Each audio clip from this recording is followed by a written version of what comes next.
Hello, I am Seema and welcome to part 25 of the chapter States of Matter. We were discussing the liquid state. So let us start with the first physical property of the liquid state, that is vapor pressure. We wash clothes and we hang them out on a line to dry up, on a clothesline. And we find whether it's a hot summer day or it's a cold winter day, the clothes still dry up. What happens to the water in the clothes that dries? Where does that water go? And the clothes are now devoid of that water and they become dry. The water that was present in the clothes at all temperatures keeps evaporating. Some of the water molecules, they keep escaping from the surface of the water in the form of vapors. And this process is known as vaporization. Escaping of water molecules from the surface of the liquid, and not just water, the escaping of the molecules of any substance, of any liquid, the process itself is known as vaporization. We are already aware of this. Let us now study what is vapor pressure. If you take water or a liquid in a jar and the jar is closed and you connect the jar to a vacuum pump. Now you filled only half of the jar with water and you connected it to the vacuum pump so that all the gas that is present in this chamber is sucked out. So now there is nothing present inside the chamber and we only have a liquid inside the jar. And we wait and we start watching what will happen. We find that after some time, as you know, when we studied the kinetic molecular theory of gases, I told you that molecules, they are moving, they are colliding with each other, and therefore they gain energy and lose energy. So the same happens in the case of liquids also. In liquids, the molecules are not at a fixed position. They can move, they can slip and slide over each other. And all molecules do not have the same energy. Some molecules at the surface may have more energy and they may escape from the surface of the liquid in the form of vapor. So we find after a while that the walls of the container, they start experiencing a pressure by the molecules of this water which is present as water vapor. So the vapor is creating a pressure on the walls of the container. And we wait and we keep watching and we find for a little while the pressure of the vapors goes on increasing. It keeps on increasing, and then after a while we find that we are still observing the pressure on the walls of the container, but we find that now the pressure is not rising anymore. It has come to a constant. It has now become stabilized and it is neither going up nor is it going down. So what do you think at the level of molecules would be happening? This is the molecules, the number of molecules which gain energy are escaping and escaping and escaping till a point comes where a saturation of the vapor occurs. And the vapors also are in the form now, the water is present in the form of a gas and the molecules are colliding and they are exchanging energy. Some of the molecules must be losing energy also, and those which lose energy so much that the molecule can no longer remain in the vapor state, those molecules will go and join back the liquid in the form of the liquid. So what happens at that equilibrium must be that the number of molecules which are escaping into the jar as vapor must be equal to the number of molecules which are coming back and settling down back as the liquid. And that is why a saturation has occurred and no more molecules can add in the form of the vapor. At this point we say this is the vapor pressure of this liquid. When it acquires equilibrium, it no longer goes up. That is the time when we say this is the vapor pressure of this liquid.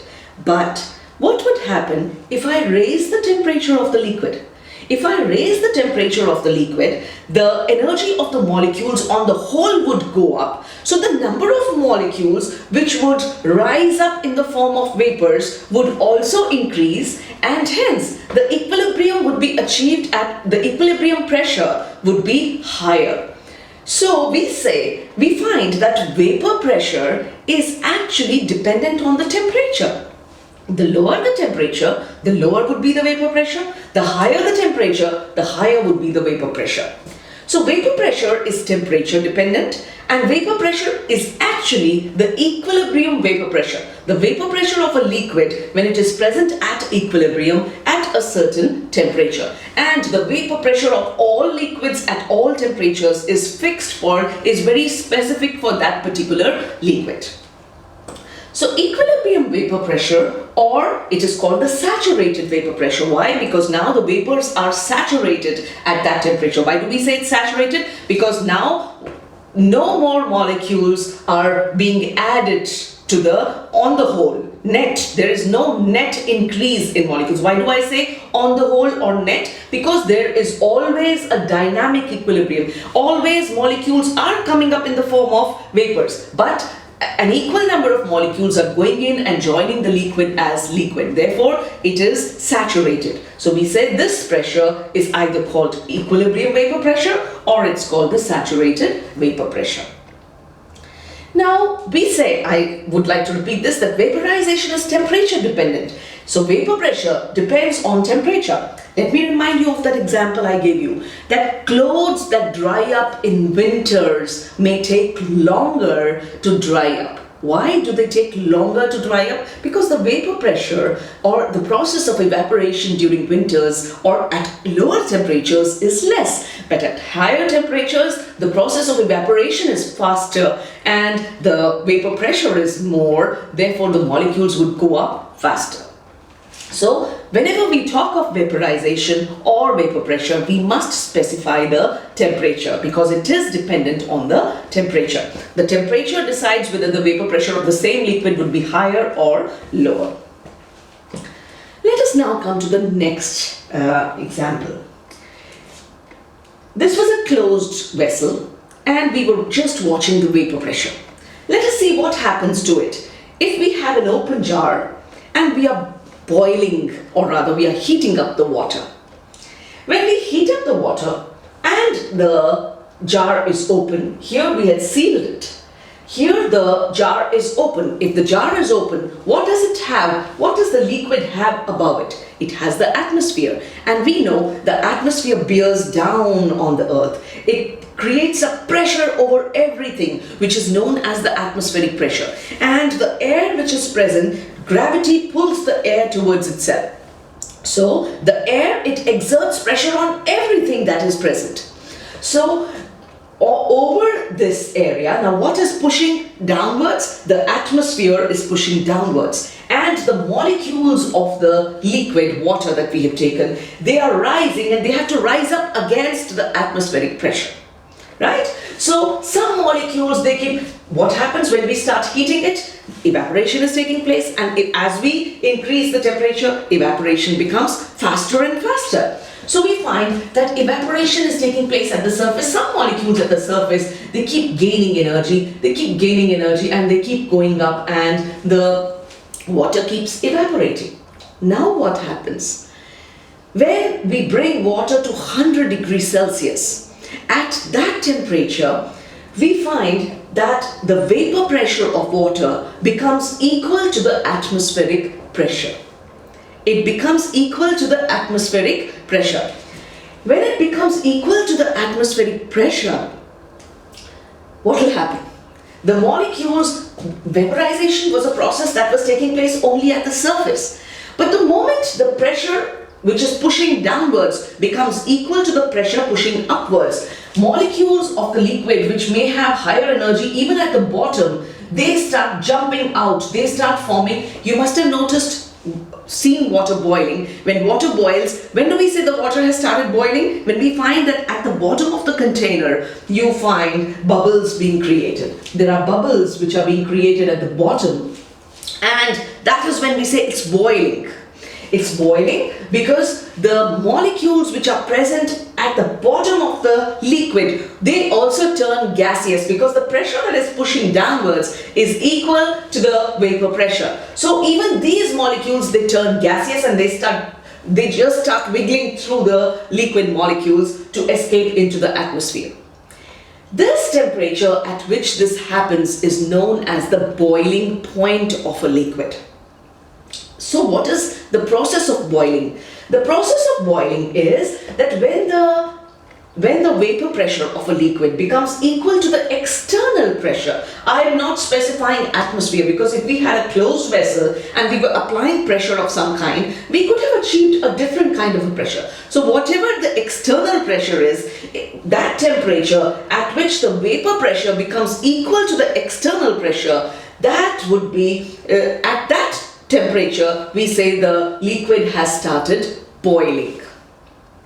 But what is boiling point? Boiling point is usually that temperature at which the vapor pressure of a liquid becomes equal to the atmospheric pressure.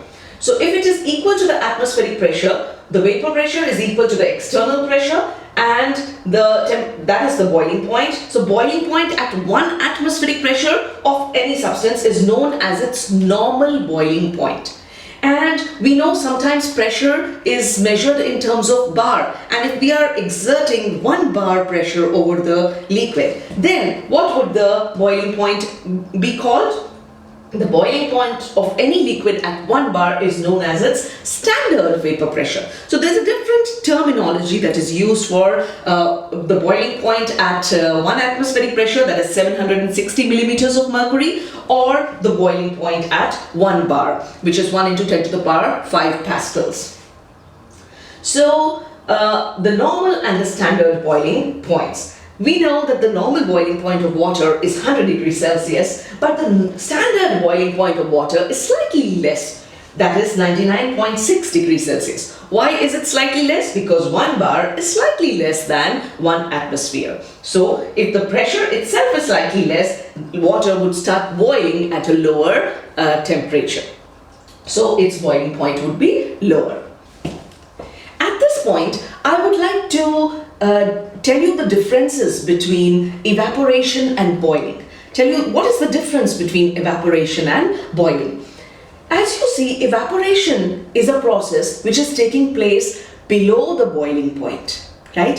So the vapor pressure is less than the equilibrium vapor pressure, that is when vaporization is taking place. So the molecules that escape as vapor would only be present at the surface of the liquid. It's a surface phenomenon. But when boiling occurs, the vapor pressure becomes equal to the external pressure. Therefore, the molecules even at the base can escape as gas. Even they contribute towards the vapor, towards the formation of the vapor. So we say evaporation is a surface phenomenon, while boiling is a bulk phenomena. It takes place in the bulk of the liquid, while the evaporation is a surface phenomenon. The second difference is that evaporation takes place at all temperatures below the critical temperature of a liquid, of a gas or liquid, whatever you may say. So below the critical temperature, when the process of evaporation is taking place, that is when the liquid is rising as vapors, is known as evaporation. But boiling is a temperature that takes place at a specific temperature, and that specific temperature is known as its boiling point. And boiling point depends on the pressure which is being exerted, the external pressure, whatever the external pressure is. Having understood this, let us now understand a few more examples of or applications of this. You know, on a mountain, on high altitudes, the atmospheric pressure, the air becomes thinner and thinner, and therefore the atmospheric pressure is lower. If the atmospheric pressure is lower and you are cooking food at higher altitudes, the water that you're using to cook the food in, let us say you're boiling rice or potatoes, the water that you're using to boil it will achieve its boiling point at a lower temperature. Why? Because the atmospheric pressure is lower. If the atmospheric pressure is lower, the pressure at a lower temperature, the liquid starts boiling. So the food is now cooking not at 100 degrees Celsius. If you were at sea level, the pressure, atmospheric pressure would be 1 atmosphere. So the food is boiling and you're cooking food at sea level. The food is boiling and cooking at 100 degrees Celsius because water keeps, as long as water is boiling, its temperature becomes constant. So until all the molecules escape as a gas. So until that happens, the water in which you're cooking the rice or the potatoes, it is cooking at 100 degrees Celsius. But on top of a mountain, the water is now boiling at a temperature which is less than 100 degrees Celsius. Therefore, your cooking is taking place at a lower temperature. So, where would the cooking be faster? At sea level, the cooking would be faster. But at higher altitudes, cooking takes longer time because you are actually cooking at a lower temperature. So what should you do or what would be the fix for this problem that food is taking forever to cook on higher altitude? So what should you do? You should use a pressure cooker. Why do we use a pressure cooker? When you seal the pressure cooker, you have pressurized, you have trapped the vapors of the liquid, and the pressure of the lid is so much more than the atmospheric pressure that the liquid that starts boils at a much higher temperature. So if it boils at a much higher temperature, then the cooking that would take place is taking place at a higher temperature, and that is why cooking in a pressure cooker is faster than cooking in an open vessel, even at sea level. Because even at sea level, if you increase the pressure, outer pressure, the boiling would take place at a higher temperature and cooking would be faster. So this is one application of this knowledge. Surgical instruments need to be sterilized. And we know that higher the temperature, the better the chances of microorganisms or the pathogens being killed. So the surgical instruments, they are usually sterilized in autoclaves. Autoclaves are, again, they are boiling chambers which have where the vent is covered or the opening is covered, and it's covered with weights on it. Why? Because as you increase the weights, the external pressure increases. If the external pressure increases, the liquid in which you're boiling the surgical instruments, its boiling point increases, and therefore you are sterilizing the instruments at a much higher temperature. Now we took the first example where we took a liquid and we were observing the vapors in a jar. In the second setting here, we had a liquid in an open jar and now we were heating it. So we were raising the temperature of the liquid and then observing what was happening. Let us now join the two. We have a closed vessel and we are heating up the liquid that we took. Right? We have a closed vessel and we are heating up the liquid that we took. So what would you expect? When you have a closed vessel and you are heating the liquid in it, the vapors will start rising and you will have the vapor pressure. But what will happen? The energy of this liquid at a certain temperature, what's going to happen? The liquid surface, it will break. The vapors, the pressure of the vapors will go on increasing because there is no end. The vessel is absolutely sealed. So there is no end to how much pressure would it go up to. So what its boiling point would be, because the external pressure is immeasurable. So what happens? The vapors, they keep rising until there is so much of density of the vapor, or the vapor pressure is so high that the pressure of the molecules in the liquid and the molecules present as vapor, that pressure becomes equal. So you can't tell where is the liquid surface is no longer visible. You can't tell where is the liquid, you can't tell where is the vapor. That is when at that temperature you cannot see the difference between a liquid and a vapor. And that temperature, guess what would it be? As I told you in video number 23, that is the temperature which is known as the critical temperature. And I told you about the critical constants. If you've not seen video 23, I would refer you to it. Please do watch it to understand what critical temperature is. So this temperature, when you carry out the boiling of a liquid or warming up of a liquid in a closed vessel, you would achieve it. The liquid surface would vanish and all of it would turn into a gas or a liquid, call it whatever, one fluid state, and that temperature at which this happens would be the critical temperature. So this was the topic, vapor pressure. If you found the video helpful, please give it a thumbs up, subscribe to my channel, recommend it to your friends, and please keep returning for more videos in chemistry. Thank you for watching, and bye-bye for now.